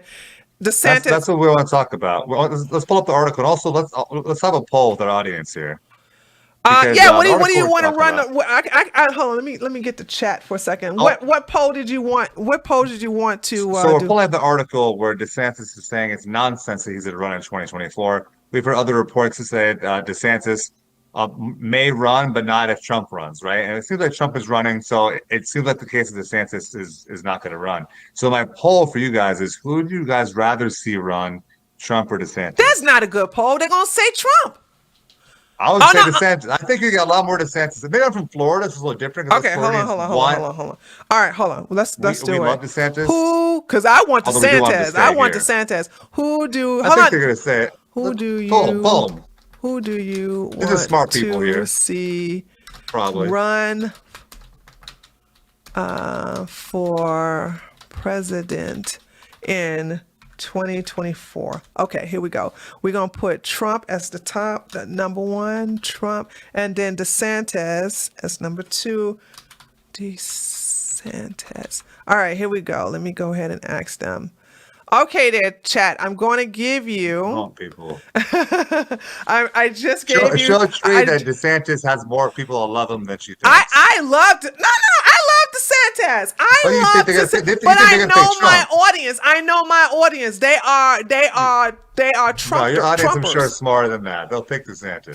Here's the thing, but I'm going to make my case while you guys running. DeSantis is just a more polished version of Trump. He knows how to get things done. He's worked in administration. He's got things That done don't Florida. matter. Look, Floridians don't even want DeSantis to leave. They want him to stay here because he's doing a great job. I'm gonna tell you. So he's just a better version of Trump. I'm gonna tell you why people gonna want Trump to win, and we'll check the polls. But I think they're gonna vote Trump because they want Trump to have his vengeance. All that stuff you just said don't mean nothing. They want Trump to come and have his vengeance, for the thing that happened. The thing that How about this? Listen, DeSantis as president, but Trump comes back as press secretary. Oh shit! Hold on, I was proven wrong. DeSantis is at 63 and Trump's at 37. That's weird. That's Wait a minute. You know your audience Wait because a people love minute. DeSantis. Hold on, is this you, my people. chat? Is You're being this smart. my chat? Holy! I got my viewers to come onto your channel to Did stand it off of you Florida. bring I got your my viewers Floridians here? to come over here. Yeah, I got my Floridians to come over here. Holy there you go. smokes! What a smart crowd, you guys. Holy smokes! But yeah, because honey, I'm pro DeSantis all day, every day. I love that man. Okay. But yeah, I got so many. Maybe you know what this proves to me, that my Trump audience just have a lot of voice, while my DeSantis audience are just like sitting back, just chilling. Because I'm really shocked at these polls. Right now, it's at 64-35. They might love Trump. I mean, I love Trump. That doesn't mean that they don't think DeSantis do a better job. You know, you can be super pro Trump, want to get his vengeance. Again, make Trump the press secretary so he can shit on journalists all day. How great would that be? He would never take a lower position. Trump ego would never. That would be hilarious if he did. he just shit on journalists all the time. He just would never do that. Okay, guys, I'm about to close the poll up in 10, 9, 8, 7, 6, 5, 4, 3, 2, 1. And DeSantis wins at Eon said, I don't care. And that's another thing they pissed off about Trump supporting red flag laws. DeSantis at 63% and Trump was at 36%. So yeah. DeSantis. I am really shocked because your predictions going downhill. Well, but I you mean, have the presidential predictions. I mean, hey, listen, listen, I'm gonna say for the record, I want to be wrong about Larry Elder. Okay, I hope he wins, and I hope I'm wrong. I don't think I'm wrong, but I hope he wins because this is something I have no problem being wrong about. I don't think I'm wrong. I doubt very seriously, but I'd love to be. That I would love for him to win so that it would just make the demon rats and the progressives and the commies lose their shit. Like, this would be such a wake up call for the demon rats to see what's coming in 2022. I just don't see it. Let me just say, I hope I'm wrong about it. I'm not confident about it. I want to go back to what you said before. You said that you think that Joe Biden, you think that a circumstance possible that Joe Biden runs in 2024? Say again?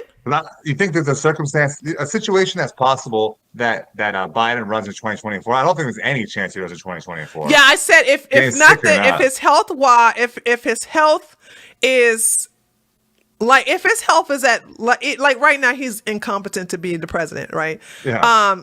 But they still think he's competent because if he has not been impeached or what is the amendment 25 to show that he's mentally incapable, if they still won't, like, if America on the left still like, okay, we give up, guys, he's just incompetent, then he's runnable. But if he declines even further in the next 2 years, then no, he's not going to be capable. He's going to be destroyed. But the fact that nobody on the left is saying, nah, this motherfucker is just not capable or whatever, just shows as if they can just still treat him like the corpse Bernie, that they can have him run for a second term.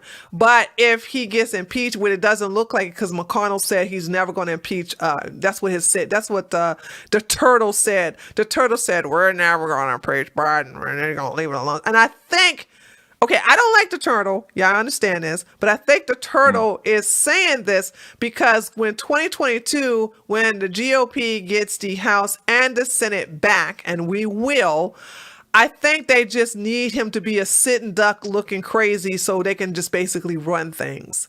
I think the turtle has probably a lot of this inside knowledge about how the maneuvering within Congress actually works and what would need to get done. So I think he's playing some tactics. It's probably hard for us to understand about being able to, okay, the moderate Dems are going to be upset at me. We need to do this, this, and this. I don't necessarily like the turtle, but I think he's probably understands how to maneuver things. Yeah. I just like to clown him. Him and Miss Lindsay. I love the clown. I love to clown both of them. Miss Lindsay, who are you talking about? Lindsey Graham. I call Lindsey Graham. I call Lindsey Graham Miss Lindsay with that sweet old Southern, with her hand, with her. I love when she asked for her mint julep. Okay, so such a sweet old Southern twang Miss Lindsay has. Oh my God. So yeah. Thank you for putting these images in my head. I'm just. I have this gut reaction to defending these Republicans on some level because they're going against all the people on the left. Although I don't like most of them, but it's still my guys I got to defend. I'm trying not to swing right. I mean, we need to help them out as much as we can, and really only fight back when they're doing something really, really terrible. That would be if they started agreeing on this infrastructure bill. If they started agreeing on any of these crazy policies. Joe, I always mess up his name, Manchin. I always call him Muchin, but it's Manchin. Joe said, nope. Joe said he said it's too expensive. He need to lower it down to, I think, 1 trillion instead of 3.5 trillion. So Joe is like, no, he's the new, if all I keep seeing is the fucking Senate, by way of the House, keep voting on money. What fucking policies have they voted on together that has been effective for America? Now they try to pass that what was that voter that oh God. They try to make a federal the HR, that one. The federal vote bill that they was trying to. Thank God that Ted Cruz destroyed that during a filibuster. So that is now dead in the water. So I'm trying to figure out what have they done since Biden. What major bills? What major legislation have they passed since President Biden has been, in the Oval Office? Well, they're not going to get his support because now all the Democrats are afraid, like, okay, if we start supporting Biden and Biden's poll numbers keep on tanking, we're going with him, right? It's a lot harder to get that support. Well, they're going to go with him anyway because people are just, I don't know. I can't say people are tired because, like I said, look at New York, look at Chicago, look at Oregon, look at Seattle, and look at California. These places, they are so as much as possible. It doesn't matter. They so politically tribal that they don't care. They can have Mao as the daggone governor or the mayor, and they still will vote for him. So I don't know. These people, I just don't know. Speaking about Mao and people who want to control your lives, I would love to show our viewers this new documentary about you, which boils my blood when you show it. Oh yeah! Please show that. Guys, this is if you guys don't know, I didn't know about until Tree sent it to me. You didn't know that? Okay, hold on. I never saw it. This is something you guys need to see. It's it's so. Hold on a so second. Not self-aware. It's so listen. Delusional. These people think that everybody worship their God. Dr. Fauci. Dr. Hitler. That's what I call him. They think we worship Dr. Hitler, yeah? And so I want to show you guys something, right? Dr. Hitler has a documentary here on YouTube, right? It is called Fauci Official Trailer, That's it, National Fauci. Geographic Documentary Films. And the way they depict Fauci is oh my God, you would swear that he was Delusional. like Michael Jackson incarnated, But check out and that fucking ratio, dude. This is the guy who he was on Vanity Fair. He's done his magazine shoots. He's been on TV appearances. Like, what else do I need? A documentary about me is what I really need. It's addicted to the spotlight. I said to myself, this is such a lack of self-awareness. So here you have, let's get the numbers here. Replay it. No, because I don't I'll give it to the link. No, because I don't know if National Geographic is going to give me a content ID. I don't know how they are. If I play it, they're going to like, oh, you played our stuff, and therefore we get to take the money. We get to put ads on your video. I don't think they want to put ads on this video, but they don't care. He has 38,793 downvotes and only 2,958 upvotes. Let's read the comments here. So the number one comment is, no one else could ever be wrong at their job as often as still be employed. Wow, they got over 2,300 upvotes. Like trying to humanize Dr. Mengele, not buying it. He doesn't need a documentary; he needs a criminal trial. Completely agree. Woo! Especially with this.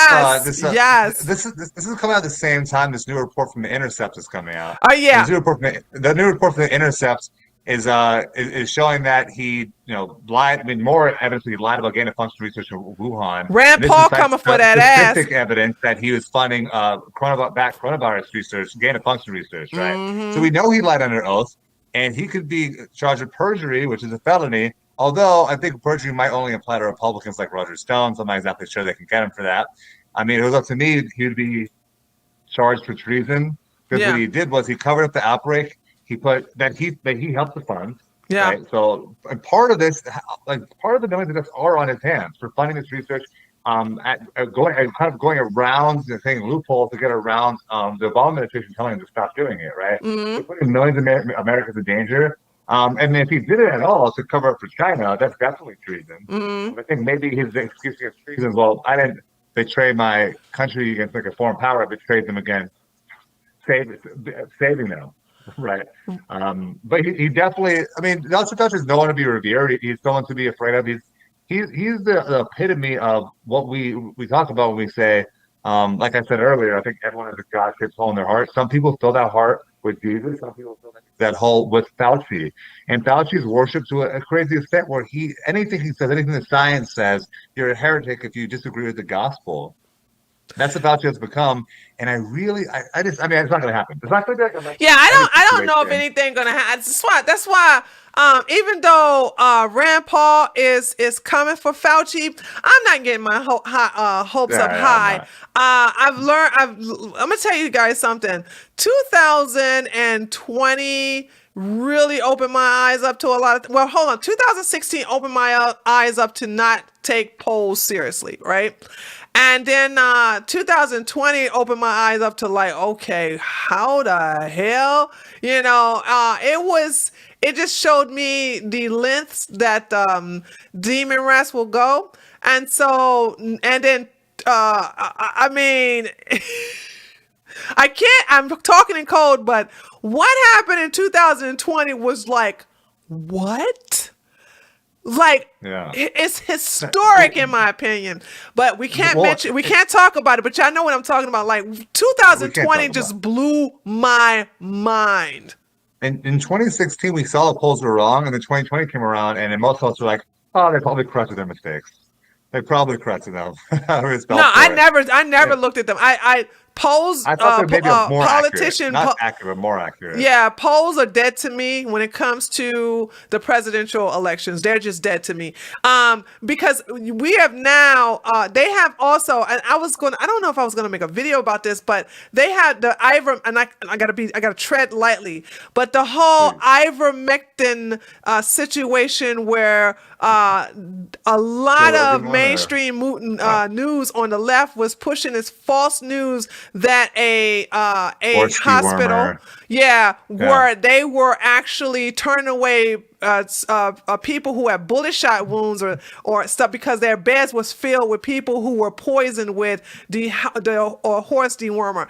And you have, they completely lied. I mean, Rachel Maddow, Rolling Stones, I mean, Joy Reid. It's like CNN. We already know CNN is fake news. They all pushed that false. They didn't even verify if it was true. And the hospital themselves say, hold on, y'all. Hold on. This shit never happened. We never treated one patient for ivermectin poisoning or dewormer poisoning. Overdose, we never treated one person for that. And that person that they gave you the interview, he hasn't worked. Doesn't work here. Yeah, he hasn't worked with us in months. So I don't know where you get this information from. Imagine you're so brazen as a lying mainstream media that you just go, oh, hopefully the hospital doesn't just rat us out. Yeah. The hospital's like, whoa, don't put our whole entire county under the bus like that. We're a bunch of like inbred idiots eating horse drugs. That's not what's happening here. And it's the same thing that happened with Joe Rogan. Joe Rogan did the monoclonal antibody treatment. He did ivermectin, a couple other things. And they found out ivermectin, and it's like, oh, buddy. Yeah. It's this horse dewormer, all that.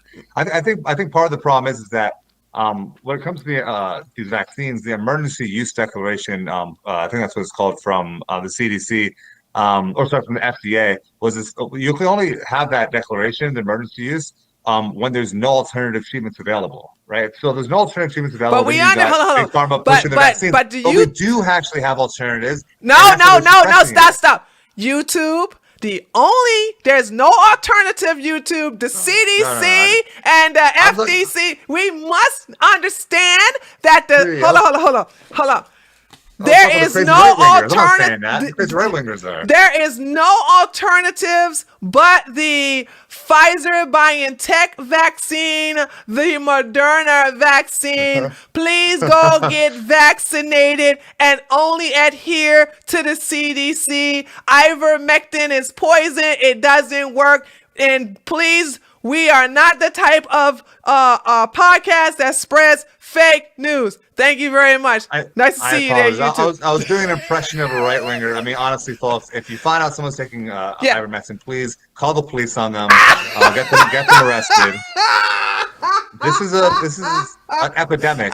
Not coronavirus, but the ivermectin epidemic of taking dewormers is something that everyone needs to watch out for, and I hope everyone takes this very seriously. Joe Rogan is a fucking loon. Rube. Yeah, don't listen to him. He's a liar. He got the vaccine. Don't believe anything he says. You know what I'm saying? Almighty CDC, they know what's going on, and Dr. Fauci is God. There we have it, all right?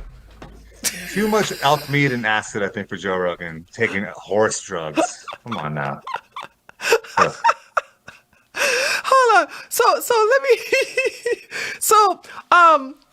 Let me ask you this right here. So I am just one of the things we was such a good conversation with Gavin. Like he's just I wish his whoever is working would have fixed this mic, but I just gave up after a while. But it still was a good conversation. I think that this is the way to go. What he has done. What the Blaze has done, where Steven Crowder's on there too. I think we are only protected on our own platform. The biggest slap in the face was a wake-up call was when I got a 7-day suspension for medical misinformation for talking about a preacher, you know what I'm saying? So I wanted to, but he was so happy to talk about other things. I was just like, okay, we're going to let it go. I tried to bring it back, but I wanted he's doing so well on censortv.com that I wanted to just see if he can inspire other, he's a center right, yeah? He's a what? What's his Center right? Yeah. It's probably hard to describe. He's a libertarian in some aspects, conservative in others. Yeah, Hard to put a label on it. Yeah, He's far, according to Wikipedia, he's extreme far right. That he trusts Wikipedia. Well, I don't think so, because there's some things he's giving on that I'm never giving on. So I would say he's a right-leaning libertarian. Would you say that? So? I would say so. Yeah, definitely. Yeah, I would say that. So I wanted. Go ahead. No, go ahead. No, go ahead. I was just saying about the platforms. Here's the thing. I agree with you. That is the only way. Will it work? I wish it will. The problem is we see things like what happened to Parler, right? You have to have all your ducks in a row. They didn't. They had Amazon. I think the problem there was their problem or someone else's problem. I'm getting my stories confused. They had Amazon Web Services that took them down. Or was it the fact that Google and Apple also said, no, you're banned from our platforms, right? Well, if you can't get on people's phones, then you really, really limit your reach. And if you have to watch out because your parent processor or this or this are going to be left-wing, then it really limits you. We tried building something like Parler, something like Gavin, and they keep on taking us down. And so I agree, it might be the only way, but will it work? I don't know. I think that we need to have huge antitrust enforcement against big tech and something from buying out and crowding out the space.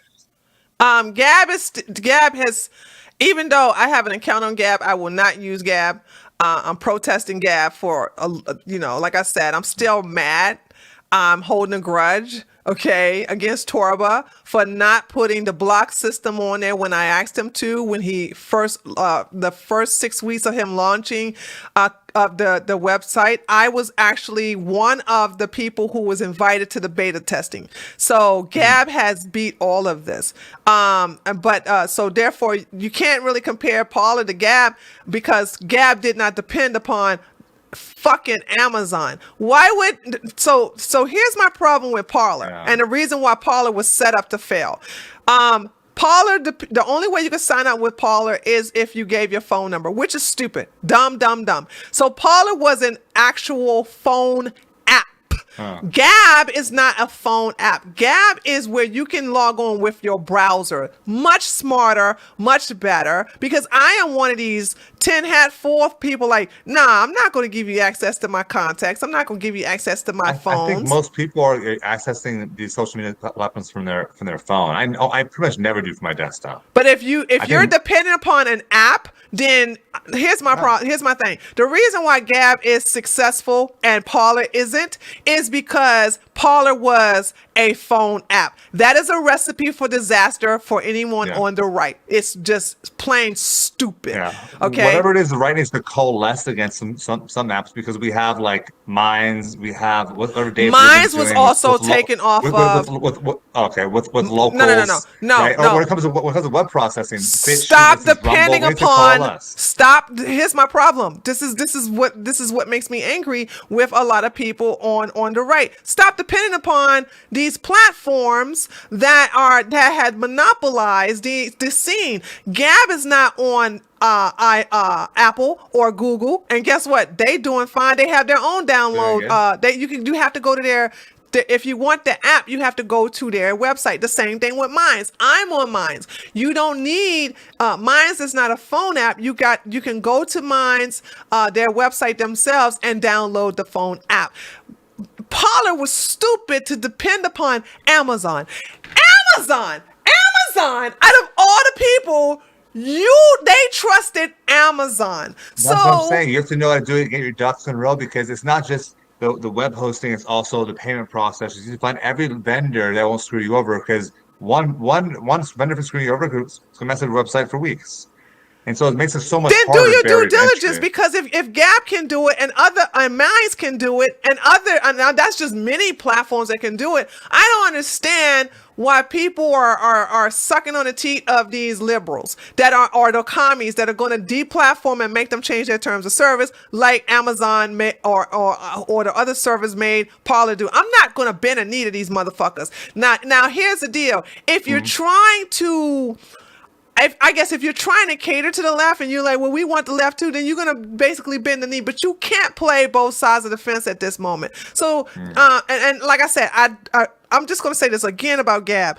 I'm protesting Gab, but Gab is showing everybody how it's done. Gab is saying, this is how you do it, motherfuckers. And guess what? I'm making money hand over fist, and they can't touch me. So why not go that route, the same route as Gab and as Minds.com? They are doing it, but they're not bending the knee. They're calling their own shots, and they know where to go so they can be protected. It's not hard. What about when it comes to like video websites, like alternatives to YouTube, like or like streaming services, or streaming when it comes to things like Twitch? What's the alternative to YouTube? Is it like, I've heard BitChute, I've heard Rumble? What should conservatives be coalescing around? I can't give you an answer because I'm over it. I'm not dependent upon nobody else's platform but treeoflogic.com. Treeoflogic.com, everybody. That's my platform. After what happened, like, that was a huge hit. That was a huge financial hit. They took me out the algorithm. Like, my views are trash now because of it. It was like, if you look at how things were going for me, and if you can even have access, if I allow people to have access to my AdSense income, it's been cut by 80% because I was suspended for 7 days, and therefore the algorithm forgot about me. Lots of money and ad revenue has been taken, and that was, by the way, I'm grateful that happened, because that woke me up to let me know you got off your purpose. You got off your purpose. You were supposed to solely depend upon your own website, because you have control over that. And so Rumble, people are saying go to Rumble, but Torba exposed Rumble having the same terms of service as YouTube. And that is true. They recently changed their terms of service, because when I uploaded a video, I uploaded our video, as a matter of fact. I uploaded our highlight video to Rumble 3 days ago, and I had to make a check part stating that you understand our new terms of service. And when I clicked on the link to read the terms of service, it was like reading YouTube terms of service. So I was like, well, that ain't different. It's the same bullshit. So I'm not, my mindset is, I guess that's how I've always been raised, or maybe that's the mindset I have had since I was a little girl. Stop depending on other people for your success. You know what I'm saying? There are going to be people who are going to help you. Don't get me wrong. You need other people that's going to help you along. But I'm not going to depend upon people I can't trust or of somebody else's platform to be successful and to have my own streaming service. Because Rumble, VidMe did it. DLive did it. A lot of these streaming services were so-called free speech, and then they fuck their subscribers in the ass in the end. That taught me that these people can turn on a drop of a dime, and therefore you have no control over it. Once they start making money and they see, they see, okay, I can get it all taken away from me unless I comply, they start complying, because money talks. Yeah.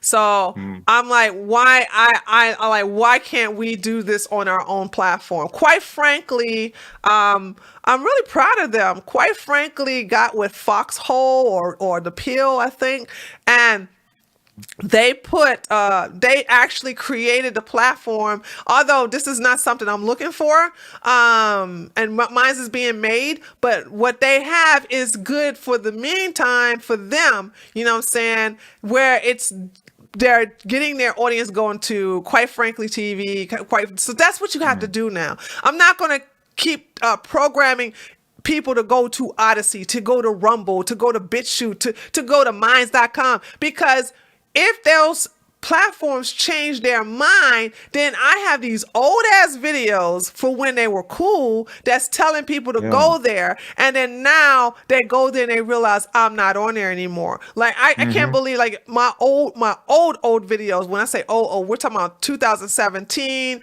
And I think I got banned February of 2018. So you see all these videos of 2016, 2017, and then the first month of 2018 saying, oh, you can always find me on Twitter at tree_logic. You know what I'm saying? You know what I'm saying? Like, it's crazy. Because it changes so fast.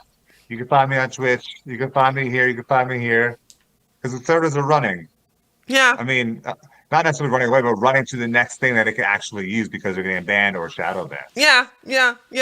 So now treeoflogic.com is mine. And so therefore, now this year, next year, 2 years, 3, 5 years from now, it's not going anywhere. So, but I don't know how long Rumble's going to be here. I don't know how long Odyssey, although if you want to ask me, who do I love more between Odyssey and Rumble? Odyssey. I love Odyssey because they can, when I upload a video here, it automatically goes over to Odyssey. I don't have to do that. Rumble, you have to actually take the time to upload. The problem is the network effect between these businesses is that YouTube has all the videos. Rumble, if you want to look something up, they don't have it. I watched some conservative commentators on Rumble, and they don't even care about posting it. Like I watch the Michael Knowles show a lot, and like he'll like only post half the episode on, or he posts the full thing on YouTube. I'm trying not to give ad revenue to YouTube, and a bunch of other people who just like will forget to upload. It's like, okay, I guess I'll watch it on YouTube now because it's just a small platform. If you look for other videos, it's not there, and you can't find like cute dog videos or anything either. So that's what I want to. Oh well, the cute dogs and the cat videos are always going to be on. It's always going to be on YouTube. I mean, you can just basically. I know. So I guess I gotta go there. I watched I watched Alex Jones and Steve Bannon religiously on Rumble.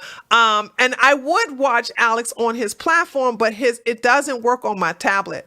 The band.video section, his video section of his site just doesn't work on my tablet. So I have to watch it on Rumble on my tablet, and it works just fine because Rumble created the way where it can be seen on there. So Rumble is good for that, but as far as I don't know, as far as making money, you have to be big or somewhat medium big to make a little money on Rumble. I just don't see it. And they won't monetize heavy political views. Like Alex Jones, although Alex Jones is on Rumble and although Alex Jones videos get hundreds of thousands of views, they're not monetized on Rumble, which proves my point that that Rumble TOS is the same in terms of service is the same as Rumble. I mean, it's the same as YouTube. Same as YouTube.